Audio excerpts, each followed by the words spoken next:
Hello. तर काल होती माझी सुट्टी. सुट्टीच्या दिवशी भरपूर कपडे धुवायला असतात माझ्या घरामध्ये.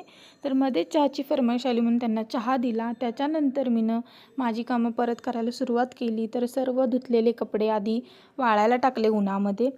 त्याच्यानंतर घेतला माझा चहा. तर चहामध्ये चहा चिरमुरे खाल्लेले. हा चहा म्हणजे आमच्याकडे सुट्टीच्या दिवशी 2दा चहा करायला लागतो. तर दुसऱ्यांदा परत चहा पिऊन घेतलं 11:30 वाजता. तर जेवणाचं टायमिंग झालं. तर जेवणामध्ये आज दालचा आणि राईस असं बनवायचं ठरवलं. तर फोडणीमध्ये आधी मटर, मिरच्या, जिरं, कोथिंबीर फोडणीला टाकून घेतलं. त्याच्यानंतर त्याच्यामध्ये घातलं चवीनुसार मीठ आणि सर्व एकत्र मिक्स करून घेतलं. तर मोकळा केलेला भात त्याच्यामध्ये ॲड केला. वरून घातली कोथिंबीर आणि जेवण करून घेतलं आम्ही दोघं. त्याच्यानंतर आम्ही गेलेलो शॉपिंगसाठी बाहेर. तर ट्रेंड्समध्ये आधी गेलो, पण तिथं काही मला आवडलं नाही. त्याच्यानंतर आम्ही जुडिओला गेलो आणि तिथं आम्हाला काय हवं आहे ते आम्ही घेतलं. त्याच्यानंतर सरळ आम्ही घरचा रस्ता पकडला